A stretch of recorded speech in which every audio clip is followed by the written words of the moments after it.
All right, guys.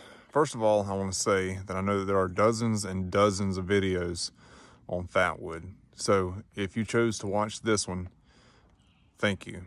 I know your time is valuable. It's valuable to me. I'm going to try not to waste your time. I'm going to try to pack in as much information as I can and as compact time as I can. Now, I know that it seems like every outdoor channel, bushcraft channel, survival channel, they've all got a video on fatwood. I'm going to try to compact that information. All right, so now let's take a look at some topographical features of where I'm currently standing. So I'm currently standing towards the start point of a holler. And what that is just the low point or the bowl of where a mountain is. So we've got a guardrail here from a busy road. Now you can see the arch here. That's going to be the peak of a mountain, and then that ridge starts to travel on back over that way. The direction that we're facing currently is going to be a northern direction. Directly behind me is going to be a southern direction. West is over here. We can't see the sun too well, but it's about here, and it'll end up landing around here behind that oak tree somewhere. This is going to be an eastern direction. So because of the way that the topography is, a lot of the time throughout the entire day, this whole entire area is going to be in the shadows. It's not going to get a lot of sun just because of the way that the mountains are. So it's this area here is dipped down, so this wall of a mountain is blocking the sun as it rises up east, and then it gets a little bit of sun as it hits this little opening between the bottom of that mountain where the road's cut out and the top of where that mountain is starting to rise up. So it gets a little bit of sun there, but not a lot, and then the sun starts to dip down. It's cast out by a lot of these trees and the mountain itself, and then it keeps arching over and over, and then it's down. So this entire little bowl here doesn't get a lot of sun throughout the year. Now, why is it important to know that? Well, it's important to know that because if you're looking for fatwood, then you're going to be looking for pine trees most of the time, although the fatwood does occur in trees other than pines. Now, the thing about pines is they love sunlight. They need a lot of sunlight. So it's important to understand that if you were standing in a section of hardwoods like this and you understood the topography and the directions of where the sun was coming up and landing, then you would be able to know that this is probably not a super great area to be looking for pines, although there is one right there. Now that comes to another thing, time of year that I'm standing here. This is early December. Now, early December, winter's coming. All the leaves have fallen, and we can tell that from the ground here. Also, the absence of most of the leaves from the trees, except for the mountain laurels and the hollies. Those are going to stay green throughout the year. Now, when all the leaves are falling during the winter, if you were looking for that fatwood resource during the winter, then it would be a good indicator for you to be looking around and you say, oh, let's see, no leaves, all this brown. Oh, a big target of green. If you see that big target of green, then you know that's the direction that you want to head, because that area is getting sunlight. It's obviously a pine tree because you have this blob of green and this sea of browns and grays. We'll spin around this way back behind me, and we can see pine tree, pine tree, pine tree, pine trees. So that's a good indicator. Now, why is that? Because those pine trees are on the top of that mountain. They're going to be on the southern side of that mountain, so they're getting the most sun throughout the entire day. All right, so that brings us to the next thing. If you are standing in a section of hardwoods like this, just because you don't see a pine tree does not mean that you will not find fatwood. So what I mean by that is you may not see a standing or a live pine tree or other tree that's going to carry that fatwood resource, but what you might find is a fatwood resource that is laying on the ground, like what I'm about to show you here in just a moment. So what will happen is these pine trees will either be planted after the sawmill comes through and cuts trees down, and or if they just naturally occur through migrating birds or whatever. So the tree will grow up, and eventually these larger oak trees can outcompete those pine trees for sunlight resources. They'll be casting shadows on the pine trees, and then the pine trees will eventually die out, or other things like rot or storms or whatever. Things can cause that tree to die. So let's flip the camera around here and I'll show you something that's laying on the ground, and we'll talk about some anatomy of fatwood. Okay, so now we're taking a look at this dead decaying pine tree, and you might ask yourself, well, how do we know that it ever was a pine tree? There's no needles on it. It's dead, decaying, it's falling apart. There's no bark on it. There's nothing saying that this was ever a pine tree. It could just be any number of trees, right? Well, no, and I will show you why. So let's step a couple feet over here, and we're going to take a look at a decaying white oak that has some new growth coming from it, and I will explain a couple things. Okay, so let's zoom out here a little bit. So this is a dead decaying white oak that has a little bit of new growth on it right here, which is beautiful, coming all the way up. Now, there's something called heart rot that occurs in hardwood trees. So what that is it's a fungal infection that attacks the heartwood, the center wood of the tree, and it will hollow that hardwood tree out. And it removes that structural integrity from the tree. And then once the storm comes, it's going to go ahead and make it weaker and collapse that tree, as you can see right here. And then all this brown here, that's probably some type of that heart rot fungus. The little white strands that we have here, that's going to be most likely the mycelium from it. So what does that tell us? Well, that tree that we just took a look at, the pine, I believe that when it dies, that resin sinks to the core of that tree, and then the exterior of the wood is going to start decaying. And then once the only thing left is that heartwood from the pine, it's so saturated with pine resin that it's impenetrable from water. So it basically makes it like a naturally occurring treated 2x4 or treated lumber. So since that water can't penetrate, it survives a lot longer. All right, here we have even a better example of that heartwood rot in this little 3-4 inch diameter tree that's died.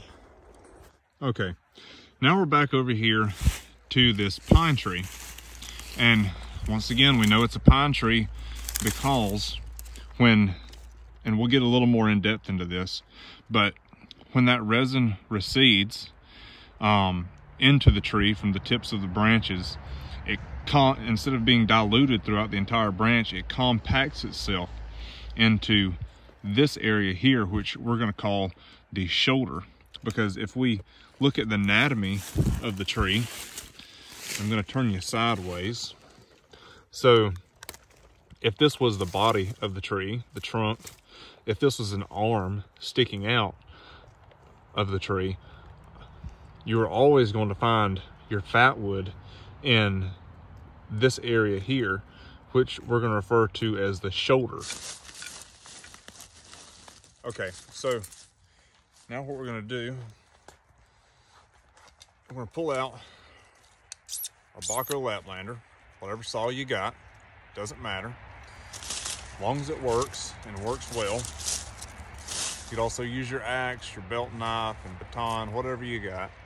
And we're going to get down as low as we can to the shoulder of that tree.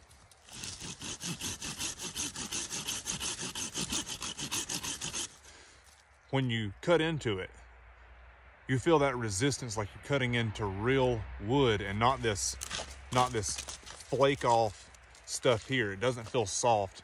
When you cut into it, it feels very glassy. You can hear the sound. It sounds like you're running your saw against a glass bottle. Almost instantly, you can smell the aromatic scent of like pine saw or turpentine.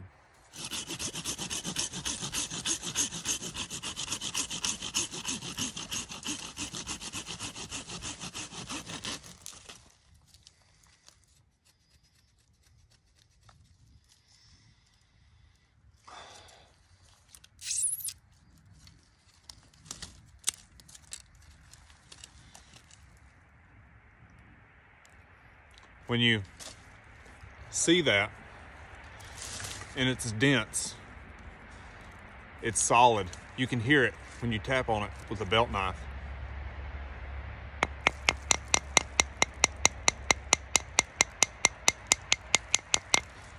Sounds very glassy. That's going to be your fatwood resource. Here in a minute, we'll look at some other resources, and once we collect them all, we'll look at processing.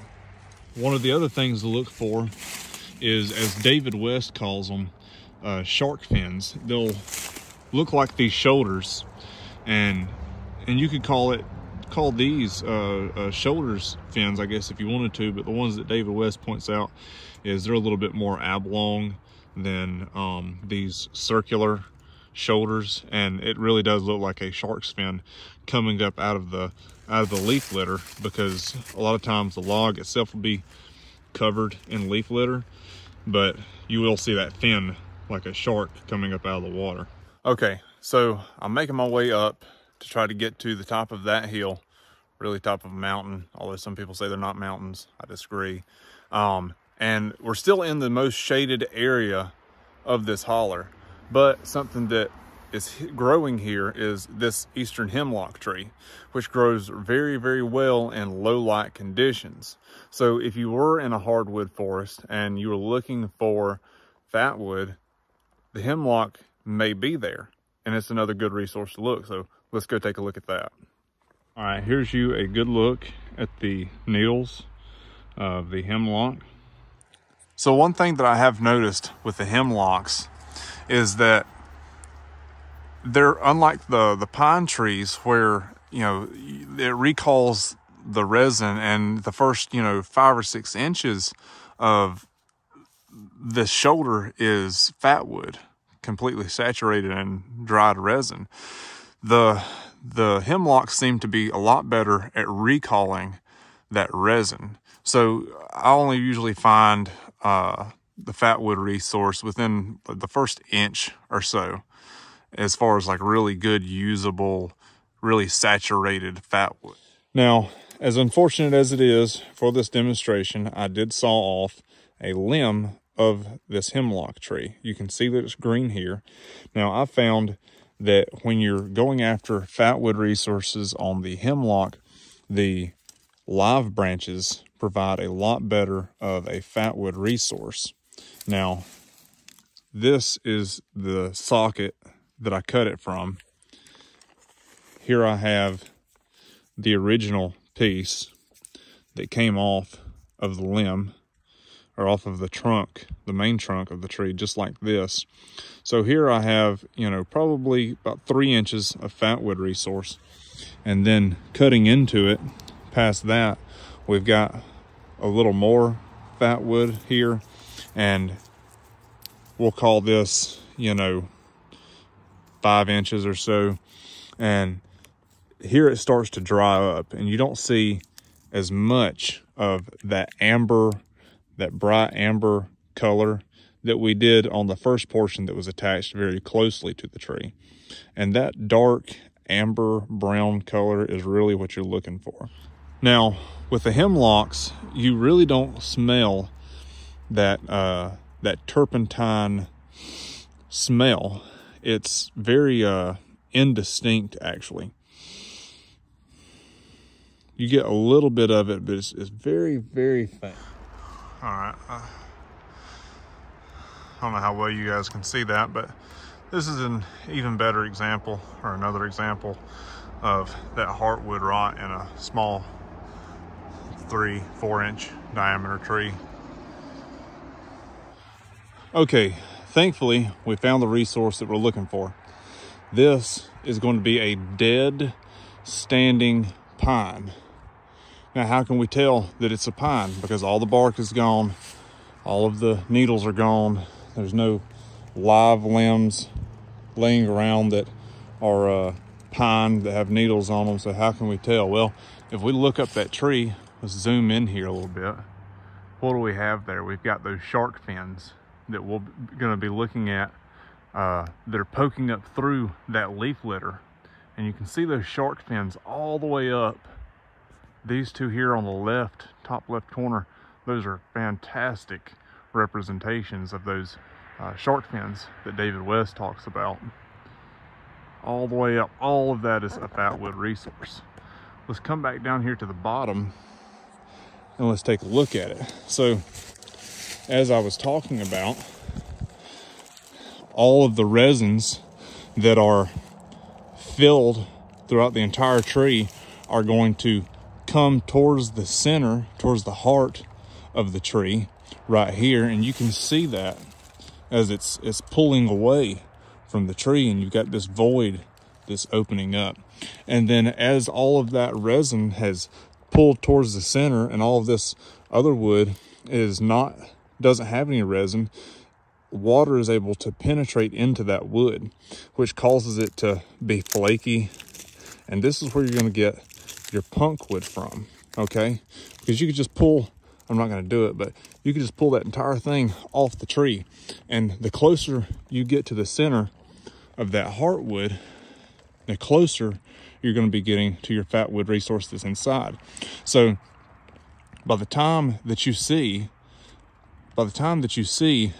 this tree laying down on the ground in, 15 years or whatever it's going to be after that big storm rolls through, those shark fins are going to be even more prominent because the wood will be ate out back to the center. So those shark fins are going to look even larger.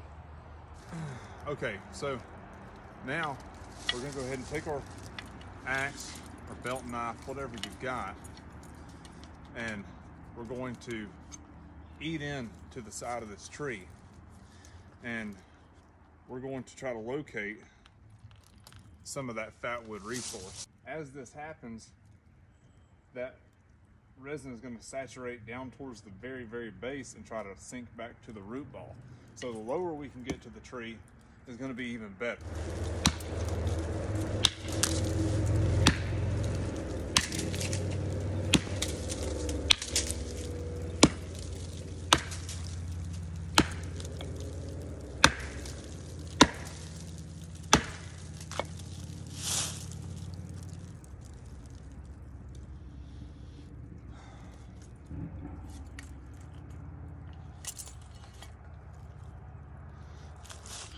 All right, guys, and just like that, with a couple of whacks, we've ate into the center of that tree, and you can tell, I'm showing you here, that all of this fatwood has sunk down to this outer edge here. And you can see these little pieces here, and you see that dark amber appearance.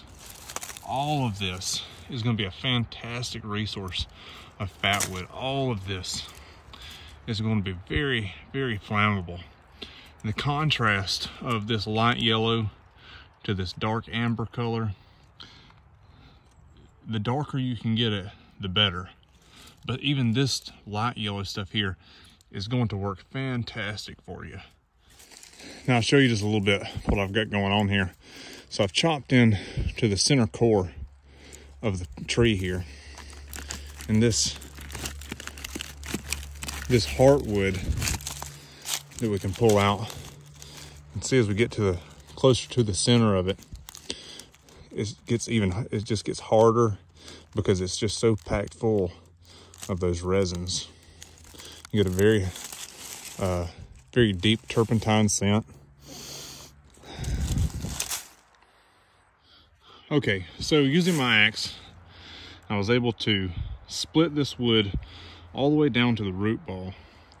And this gives you a very good representation of what the resin is actually doing in the ground. It's receding as far down as it can into that root ball. And it goes all the way down to that root system. Here, so this is going towards the top of the tree. This is working its way down to that root ball. We can see some small strands of mycelium from some type of fungus. We can see some ants, and we can also see some termites working in there. We can see that as we get towards the center vein of that wood, it gets darker, and where that resin is even more concentrated. But like I said, even this light yellow stuff is going to light up fantastically for you. So now that we've located our resource, we're going to take a look at how to process that resource very quickly. So if you have a lot of leaf litter like this, the last thing you want to do is be processing that on the ground. You could, but you're probably going to end up losing a lot of your shavings underneath the leaf litter. So if you have something like a muslin bag or something like that, you can lay that down on the ground, just like we are showing here. Set that there. One of the things that I'm going to do is I'm going to make sure that these ends aren't super sharp, so that I'm going to stab myself, okay? Now, if you can get away from as much surface area of the spine of your knife contacting this area, as in two flat surfaces, the better. What you're really wanting is minimum surface area on your pine to your blade, okay? Because then you're going to be spreading that pressure out that you're putting on your blade across the entire piece of fatwood versus just on this one small area. So that helps as well. So now what I'm going to do is I'm going to inch up on this. I'm going to try to put it in a vise almost right underneath my belt buckle.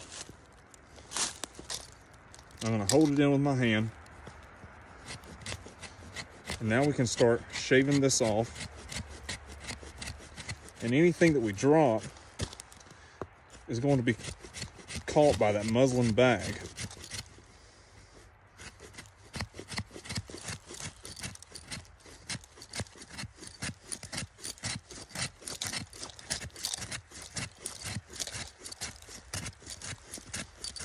And long strokes really work well.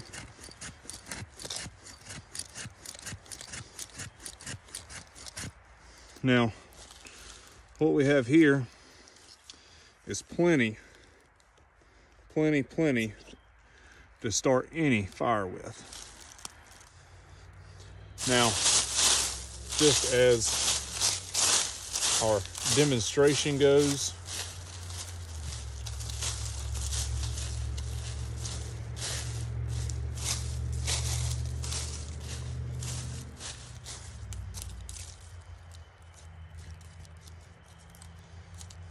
take this, pile that up on top of our fatwood.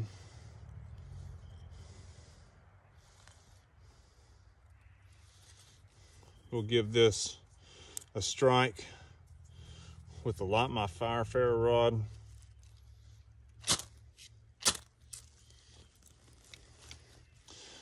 It went up on the second try, although my first aim was off just to the left a little. you can see that what a fantastic resource that is if you, you know, didn't bring your dryer lint or your cotton balls that were saturated in Vaseline or whatever type of fire lighting material that you would use on a normal basis. So it's a very, very good resource to know and to be able to utilize and find while you're out in the wild. So obviously we don't have any rain out here, but you can use fat wood and the shavings and all the different ways that you can process it during wet weather conditions. And that's what makes it so great, because that wood is so saturated and packed full of that resin, it makes it impenetrable to water. So once you get into the actual fat wood resource itself, this stuff stays dry.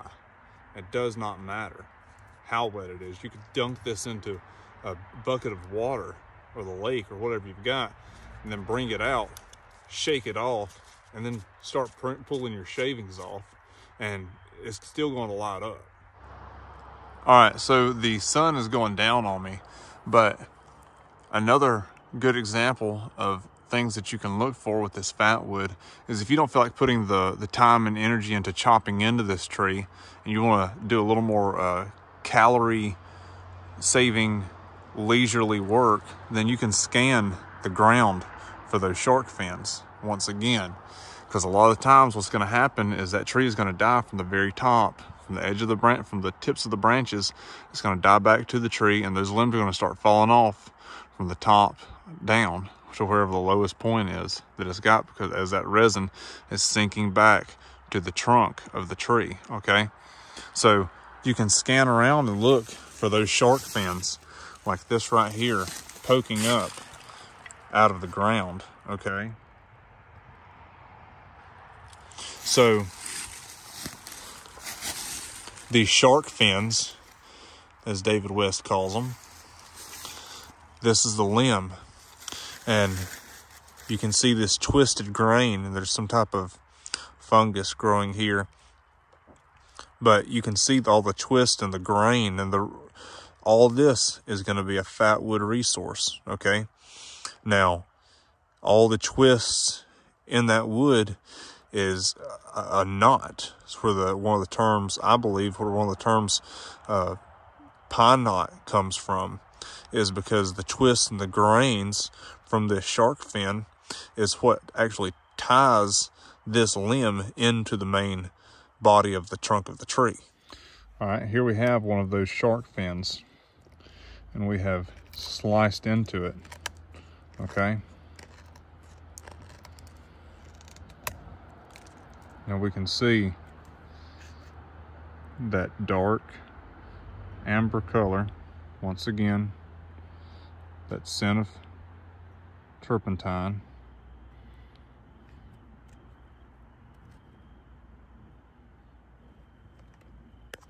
All right, so remember guys, the fat wood resource is not just restricted to pine trees.